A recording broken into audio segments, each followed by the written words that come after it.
Hello guys, स्वागत है आपका कैम बंटा यूट्यूब चैनल पर। हम यहाँ पे पढ़ने वाले हैं क्लास 12 की केमिस्ट्री और जो हमारा चैप्टर रहेगा इलेक्ट्रोकेमिस्ट्री।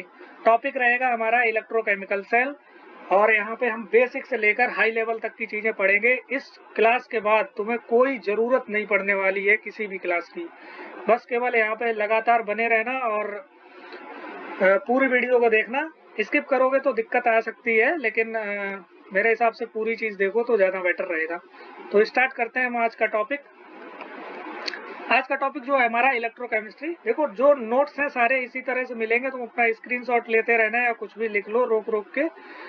सब लिखा हुआ ही मिलेगा यहीं पे, ठीक है। तो हम शुरू करते हैं, अब टॉपिक पे आ जाते हैं। टॉपिक क्या है हमारा? इलेक्ट्रोकेमिस्ट्री। इलेक्ट्रोकेमिस्ट्री में क्या पढ़ने वाले हैं कि कन्वर्जन पढ़ेंगे यहाँ पे। केमिकल एनर्जी को इलेक्ट्रिकल एनर्जी में बदलना सीखेंगे, या इलेक्ट्रिकल एनर्जी से हम किस में जाएंगे? केमिकल एनर्जी में जाएंगे, ठीक है। ये मेरा इलेक्ट्रोकेमिस्ट्री हो गया। तो यहाँ पे जो टॉपिक है हमारा, यही मेन टॉपिक है, इलेक्ट्रोकेमिकल सेल। इलेक्ट्रोकेमिकल सेल क्या होता है कि यहाँ पे केमिकल एनर्जी को हम किस में बदलते हैं? इलेक्ट्रिकल एनर्जी में, through a spontaneous redox reaction, ठीक है। तो हम यहाँ पे क्या करेंगे कि केमिकल एनर्जी को इलेक्ट्रिकल एनर्जी में बदलेंगे, किससे? Spontaneous redox reaction. तो दो पार्ट आ गए स्पॉन्टेनियस। एक तो स्पॉन्टेनियस क्या होता है और एक क्या होता है रेडॉक्स रिएक्शन क्या होता है, सारी चीजों को समझेंगे। आ जाते हैं हम यहाँ पे स्पॉन्टेनियस रिएक्शन क्या होता है। स्पॉन्टेनियस का मतलब क्या होता है? जो चीजें अपने नेचुरली होती रहे लगातार। जैसे मान लो हमने यहाँ पे ये केमिकल रिएक्टेंट्स रख दिए, ठीक है। अब ये रिएक्शन अपने आप हो रही है, अब हमें बाहर से कोई एक्सटर्नल एनर्जी लगातार नहीं देना पड़ रहा है। यहाँ पे क्या लिखा हुआ है? Without a constant input of external energy, ठीक है। यहाँ पे क्या है, सारी चीजें नेचुरली चल रही होंगी, कोई दिक्कत नहीं है। एक बार हमने रिएक्टेंट रखा और सारी चीजें अपने आप हो रही हैं, सेल्फ हो रही हैं, ठीक है। यहाँ पे मेन चीज क्या है? Delta G is less than zero, यानी कि डेल्टा जी इसका क्या रहता है? निगेटिव रहता है। क्वेश्चन पूछा जाता है कि अगर कोई स्पॉन्टेनियस रिएक्शन है तो उसका डेल्टा जी यानी कि गिब्स फ्री एनर्जी कैसी होगी? क्या होगा? गिब्स फ्री एनर्जी, ठीक है। तो यहाँ पर हम क्या लिखेंगे? हमेशा कैसी होती है? निगेटिव, ठीक है। वहीं पर अगर हम आ जाते हैं नॉन स्पॉन्टेनियस रिएक्शन पर, नॉन स्पॉन्टेनियस रिएक्शन क्या कहता है कि ये यहाँ पे क्या होगा कि condition unless a continuous supply of external energy, हमें यहाँ पे लगातार एनर्जी देनी पड़ेगी। अगर हमने एनर्जी देना बंद किया तो हमारी रिएक्शन रुक जाएगी। बात समझ आई? स्पॉन्टेनियस रिएक्शन क्या होता है? हमें यहाँ पे जरूरत नहीं होती है लगातार एक्सटर्नल एनर्जी देने की, लेकिन नॉन स्पॉन्टेनियस में लगातार एनर्जी देनी पड़ेगी बाहर से, ठीक है। अगर देना बंद कर दोगे तो ये रिएक्शन होना बंद हो जाएगी। यहाँ पे क्या होगा? स्पॉन्टेनियस में एक बार एनर्जी दी, या मान लो कि हमने जो भी चीजें हैं रिएक्शन उसका रिएक्टेंट वगैरह रख दिए, अब ये रिएक्शन अपने आप होती रहती है, कोई दिक्कत नहीं है। तो इसका जो डेल्टा जी होता है वो निगेटिव होता है। वहीं पर अगर हम बात करें इधर, तो डेल्टा जी कैसा होता है? पॉजिटिव, यानी कि गिब्स फ्री एनर्जी पॉजिटिव होती है, ठीक है। तो यहाँ से दो क्वेश्चन बन सकते हैं कि स्पॉन्टेनियस रिएक्शन है, अगर कोई स्पॉन्टेनियस रिएक्शन है तो उसका डेल्टा जी कैसा होगा? क्वेश्चन आएगा तो क्या बताओगे? निगेटिव, या डेल्टा जी जो है हमारा लेस देन जीरो होता है। याद रखना, ये बात बहुत इंपॉर्टेंट बात है ये। और अगर यहीं पे कह दे कि नॉन स्पॉन्टेनियस कोई रिएक्शन है, नॉन स्पॉन्टेनियस रिएक्शन, अगर कोई नॉन स्पॉन्टेनियस रिएक्शन है तो डेल्टा जी हमारा कैसा होगा? ग्रेटर देन जीरो होगा। कैसा होगा? ग्रेटर देन जीरो होगा, जिसे हम क्या कहेंगे? डेल्टा जी जो है वो हमारा पॉजिटिव है। बात समझ आ रही है? ठीक है। ये दो क्वेश्चन, इसमें से कोई एक तो बनता ही है, ठीक है। आगे बढ़ते हैं। तो जो हमारी इलेक्ट्रोकेमिकल सेल्स होती हैं वो दो टाइप की होती हैं, एक तो होती है गैल्वेनिक सेल और दूसरी होती है इलेक्ट्रोलिटिक सेल। गैल्वेनिक सेल कैसे वर्क करेगी? स्पॉन्टेनियस केमिकल रिएक्शन होती है, मतलब यहाँ पे हमने सारे रिएक्टेंट रख दिए, अब ये रिएक्शन लगातार हो रही है, ना कतई रुक रही है, कोई जब तक इसमें केमिकल वर्क कर रहा है तब तक चलती रहेगी। एक्सटर्नल नहीं दे रहे हैं कि हम लगाए हुए हैं प्लग वगैरह। यहाँ पे क्या है? इलेक्ट्रिकल एनर्जी से हम क्या, electrical energy is use to carry non, यहाँ पे हम बाहर से एनर्जी देंगे, ठीक है। बात समझ आई? अब गैल्वेनिक सेल में इंपॉर्टेंट बात क्या है कि हम केमिकल एनर्जी को बदलेंगे इलेक्ट्रिकल एनर्जी में। किसमें बदलेंगे? इलेक्ट्रिकल एनर्जी में। और यहाँ पे इलेक्ट्रिकल एनर्जी को बदलेंगे केमिकल एनर्जी में। अभी हम इस पॉइंट को, सारी चीजों को साइड में रखते हैं, वो हम आगे देख लेंगे, ठीक है। ये सब चीजें डिटेल में समझेंगे। आगे जो दूसरा स्पॉन्टेनियस के साथ एक रिडॉक्स रिएक्शन भी पार्ट था। रिडॉक्स रिएक्शन क्या होता है? एक ऐसी रिएक्शन जिसमें ऑक्सीडेशन और रिडक्शन दोनों ही एक साथ हो जाएं, एक ही रिएक्शन में हो जाएं। जैसे हमारा ये एग्जांपल लिखा हुआ है Zn plus CuSO4 plus ZnSO4 plus Cu। ठीक है, अब देखो अगर हम बात करें यहाँ पे, एक बार मैं रिएक्शन को दोबारा लिखता हूँ, CuSO4 arrow ZnSO4 plus Cu। ठीक, अब देखो जब भी कोई एलिमेंट अपने प्योर फॉर्म में होता है या एलिमेंटल फॉर्म में होता है, तो उसकी जो ऑक्सीडेशन स्टेट होती है वो हमेशा कितनी होती है? 0 होती है। उसकी ऑक्सीडेशन स्टेट कितनी होगी? 0 होगी। ठीक है, अब देखो यहाँ पे कॉपर भी अपना ऑक्सीडेशन स्टेट कितना लेके चलेगा? 0 लेके चलेगा। लेकिन अब ये देखो कंपाउंड, ये क्या बन गया? एक कंपाउंड बन गया। तो यहाँ पे जो कॉपर होता है वो अपना +2 शो करता है और जो हमारी SO4 होता है वो -2। उसी तरह से जो हमारा जिंक होता है वो भी +2 शो करता है और जो SO4 होता है वो -2 शो करता है। अब हम देखो Zn से Zn के पास जाएंगे, Zn से किधर गए? Zn की तरफ। तो ऑक्सीडेशन प्लस मतलब 0 से 2 हो गया, मतलब इंक्रीज कर गया। जब ऑक्सीडेशन नंबर इंक्रीज करता है तो उसे वहां पे क्या होता है? ऑक्सीडेशन होता है। क्या होता है? ऑक्सीडेशन होता है। और देखो यहाँ पे दूसरी जगह पे कॉपर जो था 2 मतलब +2 से कितना हो गया? 0 हो गया। जब ऑक्सीडेशन नंबर डिक्रीज करता है, ये देखो साइन जो है नीचे डिक्रीज, तो जब ऑक्सीडेशन नंबर डिक्रीज करेगा वहां पे क्या होगा? रिडक्शन हो जाएगा। बात समझ आ रही है? एक एक पॉइंट को सही से समझना, बहुत इंपॉर्टेंट बातें मैं बता रहा हूँ। रिडॉक्स रिएक्शन समझ आई? एक ही जगह दोनों चीजें हो गई। Zn ने क्या किया? ऑक्सीडेशन किया और Cu ने क्या किया? रिडक्शन किया। अब देखो यहाँ पे बात आ गई ऑक्सीडेशन की। ऑक्सीडेशन क्या होता है? Lose of electron. जहाँ पे इलेक्ट्रॉन लूज होते हैं वही ऑक्सीडेशन है। देखो Zn जो था एकदम बढ़िया बैठा हुआ था, न्यूट्रल Zn। अब इसने क्या किया? किसी भिखमंगे ने आके उससे कहा कि भाई 2 इलेक्ट्रॉन मुझे दे दो। इसने क्या किया? 2 इलेक्ट्रॉन क्या कर दिए? अपने रिलीज कर दिए या लूज कर दिए। जब भी किसी एलिमेंट पर पॉजिटिव चार्ज आता है उसका मतलब है वो इलेक्ट्रॉन को लूज कर रहा है। ठीक है, और दूसरी चीज मैंने क्या बताई थी? ये देखो 0 से +2 हो गया। जब 0 से +2 होगा तो वहां पे क्या हो जाएगा? ऑक्सीडेशन हो जाएगा। ठीक है, ऐसे भी दोनों चीजें मैं बता रहा हूँ। इलेक्ट्रॉन लूज करना या तो सीख लो, या तो ऑक्सीडेशन स्टेट से या ऑक्सीडेशन नंबर से हम पता कर लेंगे। ठीक है, अब नेक्स्ट क्या है? Reduction. Reduction is gain of electron. यहाँ पे ये क्या करेगा? एक्सेप्ट करेगा इलेक्ट्रॉन का। देखो इसके पास 2 की कमी थी, 2 कमी थी, +2 का मतलब 2 कम है। अब यहाँ पे इसने 2 ले लिए, खुद को Cu बना लिया। और मैंने क्या बताया था? +2 से इसकी ऑक्सीडेशन स्टेट 0 हो गई, कम हो गई ना, तो ये क्या बन गया? हमारा रिडक्शन हो गया। बात समझ आ रही? गेन हो रहा है यहाँ पे इलेक्ट्रॉन। क्लियर हो रहा है ना? नेक्स्ट देखो यहीं पे आ गया मेरा ऑक्सीडाइजिंग एजेंट और रिड्यूसिंग एजेंट। ऑक्सीडाइजिंग एजेंट क्या होता है? Gain of electrons. जो रिडक्शन करेगा, जो क्या करेगा? जो रिडक्शन करेगा वो है ऑक्सीडाइजिंग एजेंट, और जो ऑक्सीडेशन करेगा, जो क्या करेगा?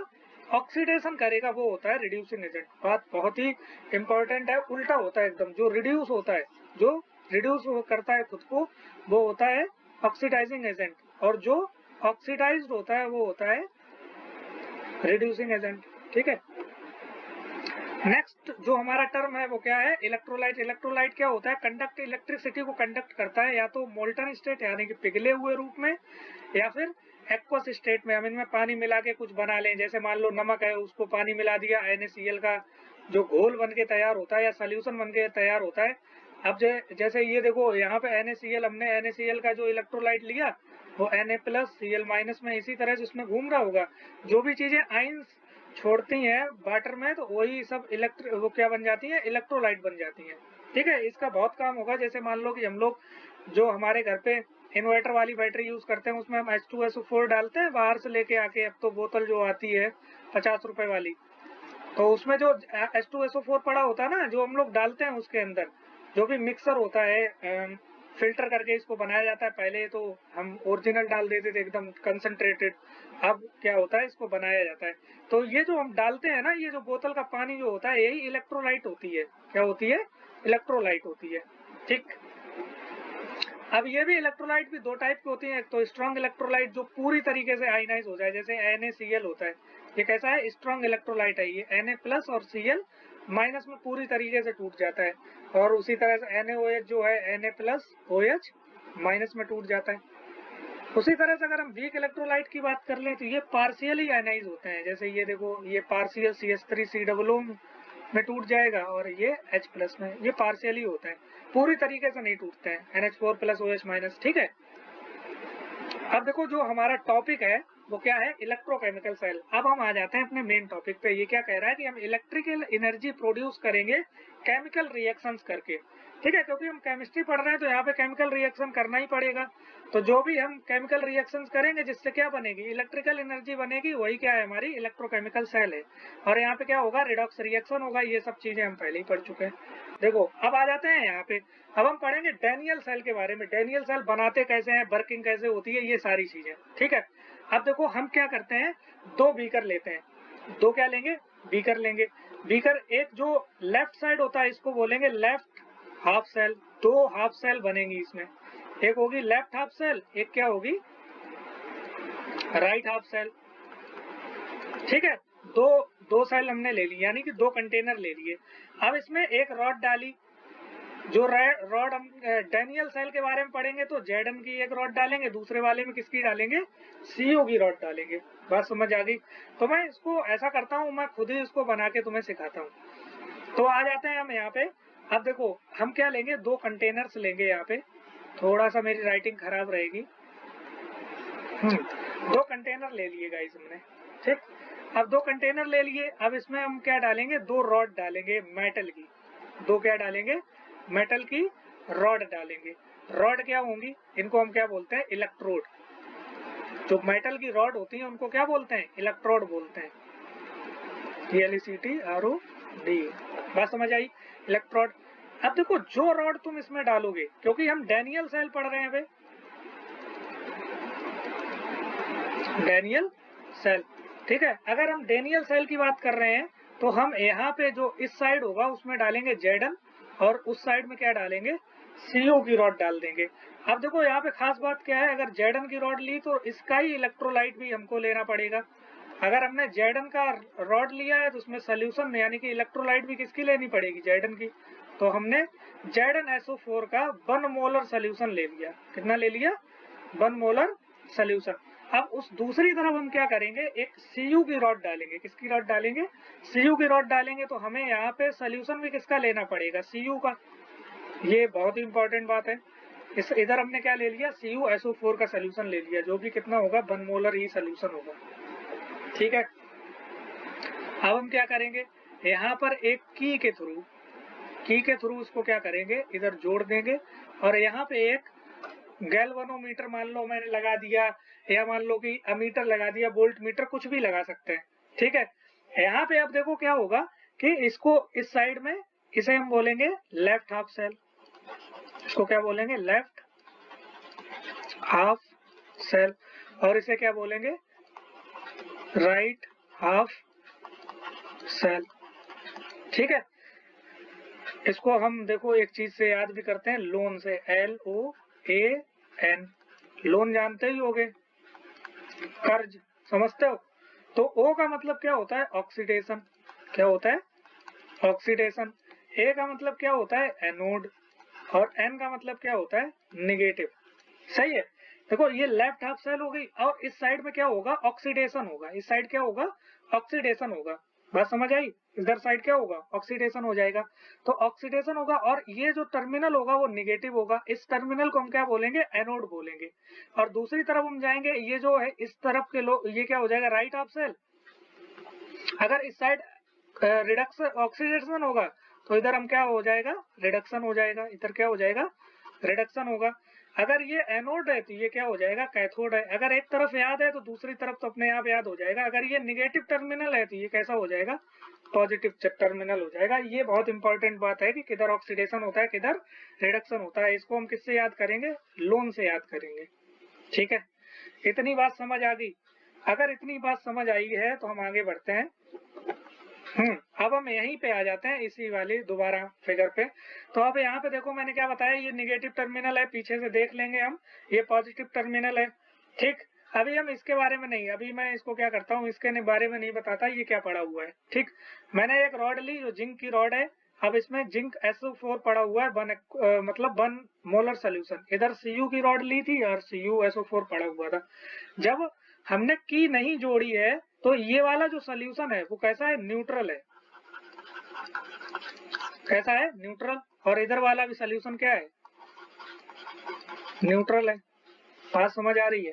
तो इस न्यूट्रल का मतलब क्या है कि जो जिंक सल्फेट होगा, जैसे अब ये क्योंकि ये इलेक्ट्रोलाइट की फॉर्म है तो ये इस तरह से ZnSO4-2 की तरह टूट रहा होगा। बात समझ आ रही है। और यहाँ पे देखो Cu+2 और ये SO4-2 में टूट रहा होगा अंदर ही अंदर, क्योंकि ये एक्वस सोल्यूशन ही पड़ा हुआ है।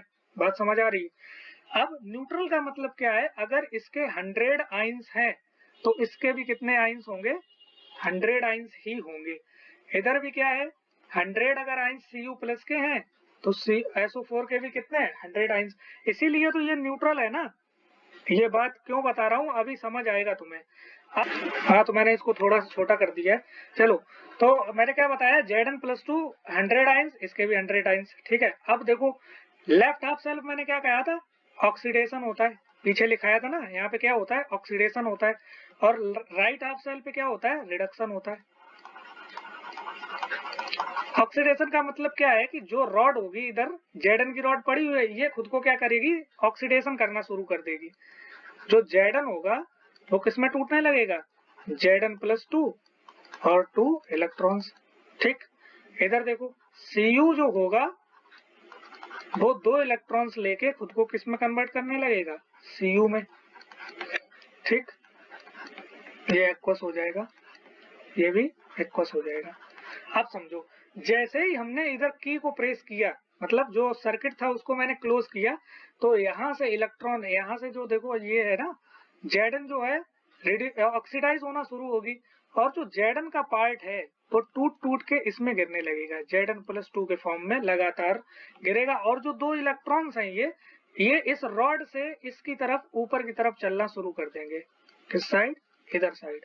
ठीक है, बात समझ आ रही है। बहुत ही इंपॉर्टेंट बात है। मैंने क्या बताया, जो एनोड साइड यानी कि लेफ्ट हाफ की तरफ जो जिंक है वो ऑक्सीडाइज होना शुरू होगा, तो Zn+2 की फॉर्म में ये टूट टूट के इस सोल्यूशन में गिरने लगेगा, जो कि हमारा पहले कैसा था, न्यूट्रल था।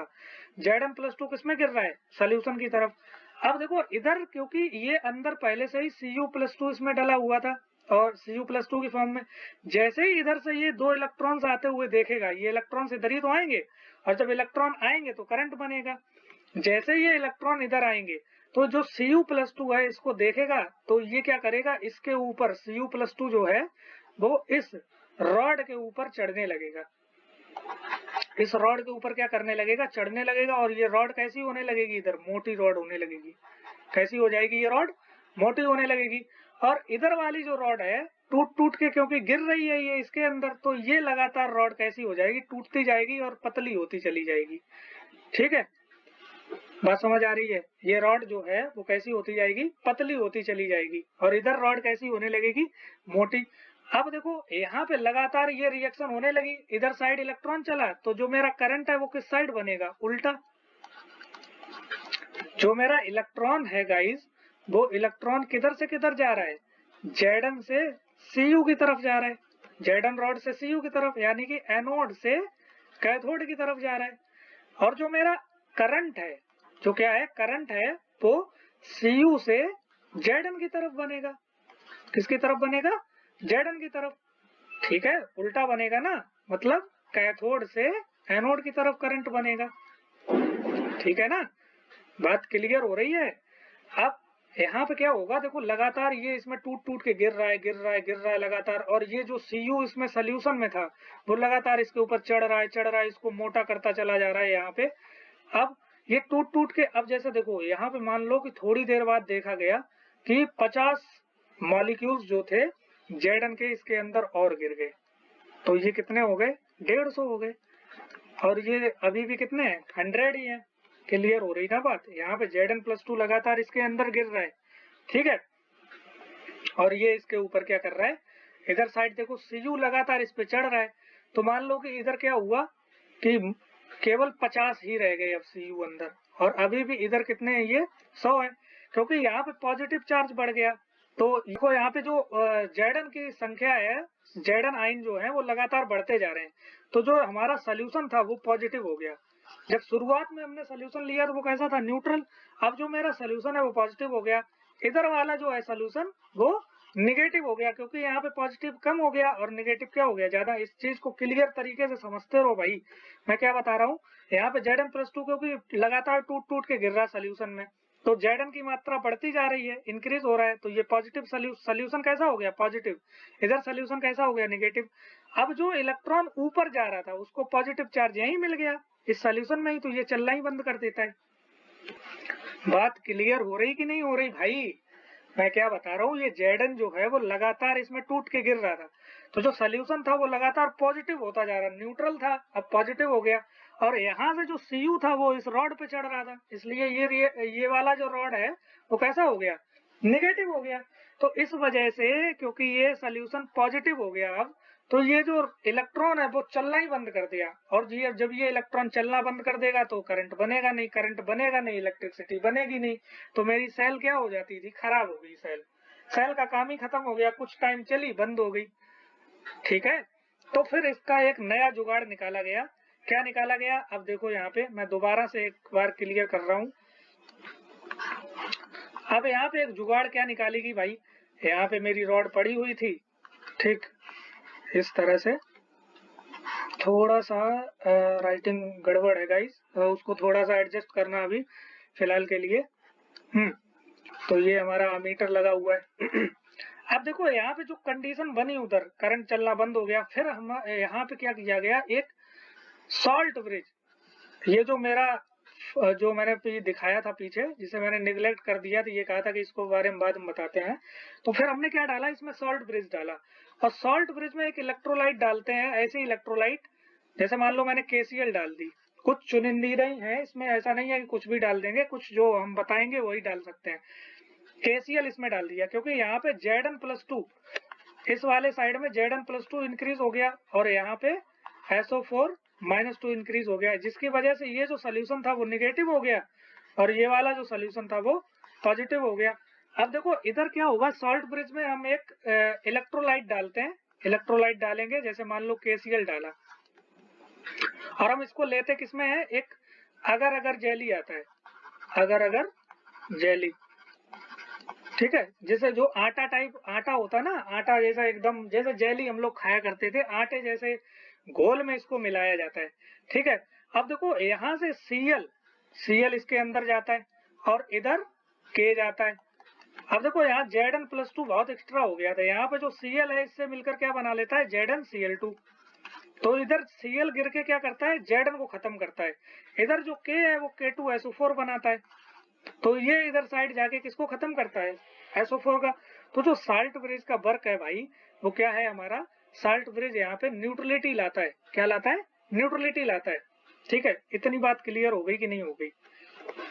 अब आते हैं आगे। हाँ, तो इतनी बात, जो भी चीजें हैं वो नोट कर लो भाई। मैं 1 मिनट के लिए इसको दिखा देता हूँ तुम्हें यहाँ से। ये देखो यहाँ पे, इसको स्क्रीनशॉट ले लो, ले लिया होगा, इसका ले लो। ये तो लेने लायक नहीं है, लेकिन समझ लेना जो मैंने बताया। ये इसका ले लो स्क्रीनशॉट। हाँ, तो अब इधर आ जाते हैं। ये देखो सारी चीजें बनी हुई है ना, मैंने क्या बताया था, यहाँ पे जिंक का इलेक्ट्रोड डालते हैं, इधर साइड कॉपर का इलेक्ट्रोड डालते हैं, ठीक है। ये वोल्ट मीटर लगा हुआ है, ये देखो इलेक्ट्रॉन चला इस साइड, करंट ये देखो गया, ठीक है। और जो करंट होगा, ये देखो इलेक्ट्रॉन फ्लो इस साइड से इस साइड हो रहे हैं। करंट मेरा किस साइड से किस साइड जाएगा, इधर से इधर की तरफ जाएगा, ठीक है। ये देखो एनोड है, इस साइड क्या होता है, एनोड होता है, जिंक सल्फेट का सोल्यूशन लेते हैं 1 मोलर। और जो रिएक्शन यहाँ पे क्या होती है, Zn से Zn+2 होती है, यहाँ पे क्या होता है, Cu+2 से Cu होता है। सारी चीजें हो गई ना। यहाँ पे हम साल्ट ब्रिज को डालते हैं, क्यों डालते हैं, क्योंकि ये न्यूट्रलिटी लाता है। क्या लाता है, न्यूट्रलिटी लाता है। अब देखो मैंने तो एक बार ये सारी चीजें ऐसे लिख के एक्सप्लेन कर दी, अब मैं इसके बारे में नोट्स वगैरह तुम्हें दिखा देता हूँ कैसे मैंने बनाए हैं। देखो यहाँ पे क्या है, ये देखो यहाँ पे मुझे 2 बीकर चाहिए, ठीक है, या 2 कंटेनर चाहिए, 2 हाफ सेल बनाने के लिए, लेफ्ट हाफ सेल और एक राइट हाफ सेल। फिर हमें मेटल के रॉड्स चाहिए जिनको हम क्या बोलते हैं, इलेक्ट्रोड बोलते हैं। जेडन की एक चाहिए, एक सीयू की, क्योंकि हम किसको पढ़ रहे हैं, डैनियल सेल को पढ़ रहे हैं। एक पॉइंट अभी मैं और बहुत इंपॉर्टेंट बताऊंगा। अब देखो जो तुम्हारा जिंक सल्फेट वाला है, एनोड साइड है, ये एनोड होती है, यहाँ पे क्या होता है, ऑक्सीडेशन होता है। एक एक चीज बहुत इंपॉर्टेंट चीज है, कोई चीज भूलना मत, ठीक है। और जो कैथोड होता है वहां पे क्या होता है, रिडक्शन होता है, जिसमें हमने क्या ले रखा है, कॉपर सल्फेट ले रखा है, ठीक। और एक हमें क्या लेना होता है यहाँ पे, वोल्ट मीटर इलेक्ट्रिक सर्किट लगाने के लिए, ठीक है, मीजरिंग ऑफ इलेक्ट्रिक पासेज, जो हमें बताया जैसे मीटर इधर उधर होगा समझ लो कि हमारा करंट बनने लगा, ठीक। फिर आगे आ जाते हैं। अब देखो अरेंजमेंट हम कैसे करते हैं, ये देखो मैंने नोट्स बहुत अच्छे बनाए हैं तुम्हारे लिए, ये नोट्स तुम्हारे लिए हैं बनाने के लिए, क्योंकि मैं सारी चीजें बता चुका हूं तुम्हें। अब केवल इसमें मैं थोड़ा थोड़ा सा बताऊंगा ये है क्या। यहाँ पे देखो अरेंजमेंट ऑफ 2 बीकर्स, 2 बीकर का अरेंजमेंट है, जो कि 1 मोलर सोल्यूशन है ZnSO4 का, ठीक है, और CuSO4 का, दोनों का सोल्यूशन दोनों तरफ ले लिए 2 बीकर में। बात समझ आई, मैंने यही तो बताया था। फिर हमने क्या किया, जिंक रॉड को हमने किसमें डाला, ZnSO4 में, और कॉपर रॉड को किसमें डाला, CuSO4 में, यही बताया तो मैंने, जिसे हम क्या कहते हैं, इलेक्ट्रोड बोलते हैं। क्या बोलते हैं, जिन्हें हम क्या बोलते हैं, इलेक्ट्रोड बोलते हैं, ठीक है। नेक्स्ट क्या आ जाएगा, third point, metal rods in the beaker are connected to ammeter by insulated wire. ये जो वायर है इसके थ्रू हम एक यहाँ पे देखो ये लगा देते हैं, अमीटर लगा देते हैं, ठीक है, वही किया था हमने। नेक्स्ट क्या है यहाँ पे, पासेज ऑफ इलेक्ट्रिक, जो इलेक्ट्रिक करंट बनेगा वो हमेशा उल्टा बनेगा, किससे, इलेक्ट्रॉन से। अगर देखो इलेक्ट्रॉन चलेगा इधर से इधर तो करंट मेरा बनेगा इस साइड, बिल्कुल अपोजिट। अगर कोई कहे Zn से Cu मेरा इलेक्ट्रॉन जा रहा है तो सीधा कह दो Cu से Zn ही मेरा करंट बनेगा। क्लियर हो गई बात, ये बात, ठीक है। नेक्स्ट पॉइंट पे आ जाओ। अब देखो सॉल्ट ब्रिज, देखो सॉल्ट ब्रिज जो होता है वो कैसा होता है, यू ट्यूब शेप का होता है। कैसा होता है, यू ट्यूब, यूट्यूब जिसपे तुम पढ़ रहे हो वो वाला नहीं, यूट्यूब शेप का। देखो ये यू बना हुआ है उल्टा, ये यूट्यूब शेप का होता है। इसके अंदर हम क्या डालते हैं, एक इलेक्ट्रोलाइट डालते हैं। देखो KCl हो सकती है, KNO3 हो सकती है, NH4NO3 हो सकती है, ठीक है। और डालते किसमें इसको, या तो अगर जेली में मिलाते हैं या जिलेटिन में मिलाते हैं। अब देखो इसके जो नीचे की साइड होता है यहाँ पोरस मटेरियल लगाते हैं। पोरस मटेरियल क्या होता है, जैसे मान लो हमने ऊन का वो लगा दिया या हमें रुई लगा दी, पोरस मटेरियल। यहाँ पे देखो अभी ये देखो इन्वर्टेड U2 से सैचुरेटेड इलेक्ट्रोलाइट, जैसे इलेक्ट्रोलाइट कैसी होनी चाहिए, सैचुरेटेड होनी चाहिए। उसके प्लग कैसे होने चाहिए, पोरस मटेरियल। नीचे हम क्या लगा देंगे, कोई रुई लगा देंगे, कुछ भी लगा देंगे, ठीक है।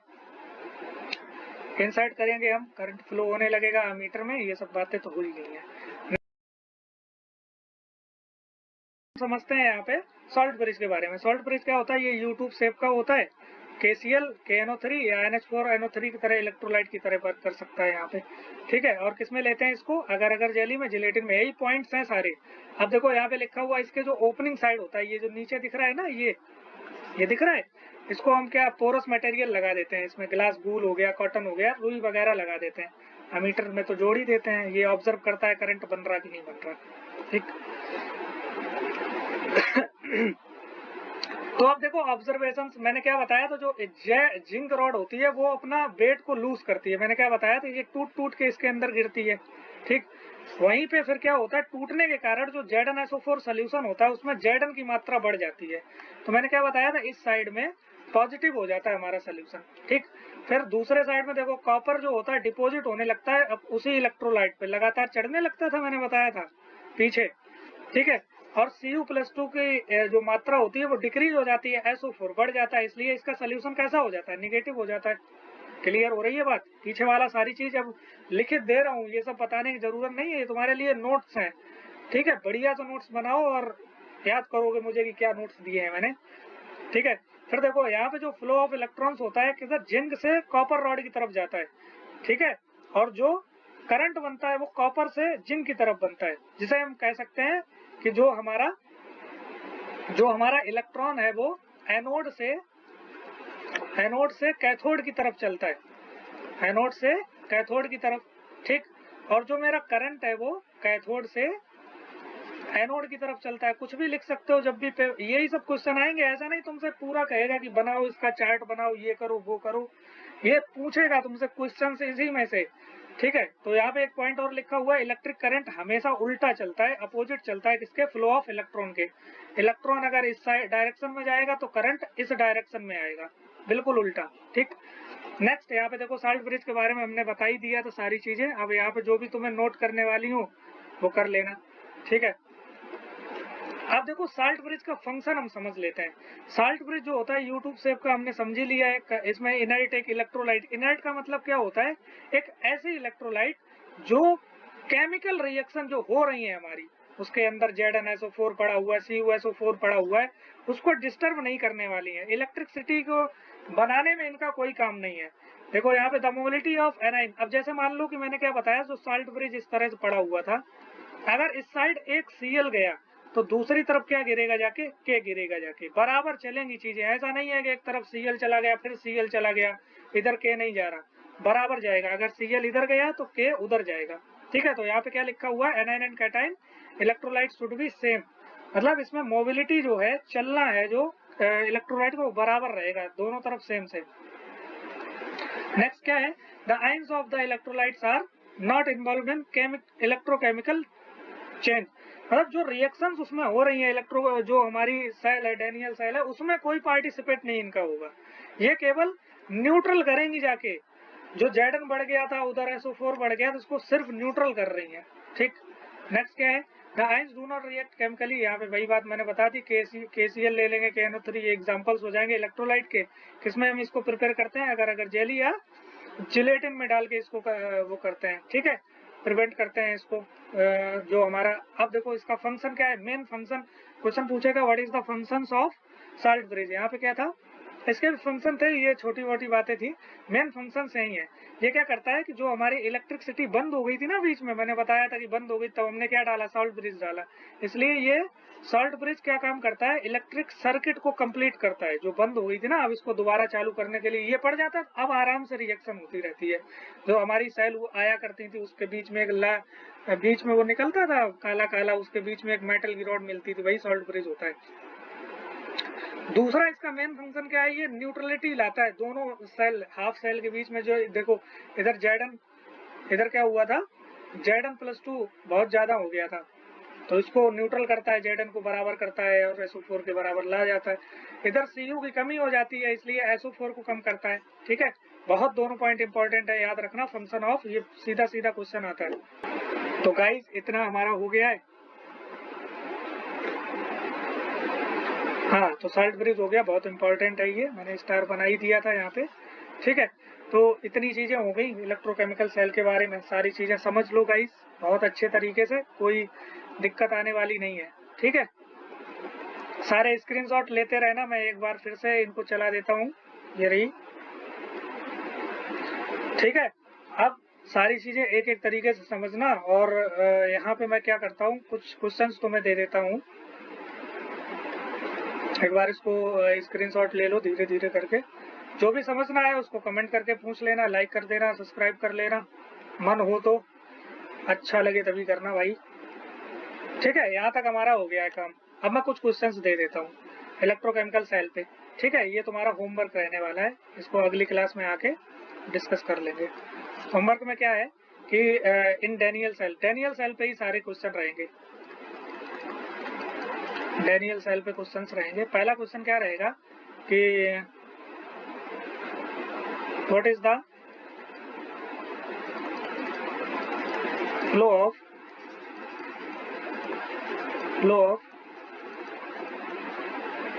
डायरेक्शन ऑफ इलेक्ट्रॉन, ठीक है। दूसरा क्वेश्चन हो जाएगा what is the flow of direction of current, I से ही लिख देता हूँ, ठीक है। तीसरा क्वेश्चन हो जाएगा what is the function of salt bridge, salt bridge. अभी फिलहाल इतना ही क्वेश्चन, 3 के आंसर तुम इसमें दे देना, कमेंट बॉक्स में दे देना, या तो हाँ कमेंट बॉक्स में ही दोगे, और क्या मुझे बताओगे थोड़ा आके, कमेंट बॉक्स में दे देना। अब क्या करते हैं हम यहाँ पे हाँ, तो अब इसके आगे का जो है अगले लेक्चर में आ जाएगा, क्योंकि लंबी वीडियो हो रही है, इस वजह से मैं इसको यहीं पे रोक रहा हूँ। तो हम यहाँ पे हमने इलेक्ट्रोकेमिकल सेल के बारे में पूरे डिटेल में पढ़ ही लिया है, इसलिए। और अगर तुम यहाँ तक आए हो तो थैंक यू गाइस। ठीक है, लाइक कर देना अगर मर्जी हो, कमेंट वमेंट मारी दो। ठीक है, thank you guys, bye bye.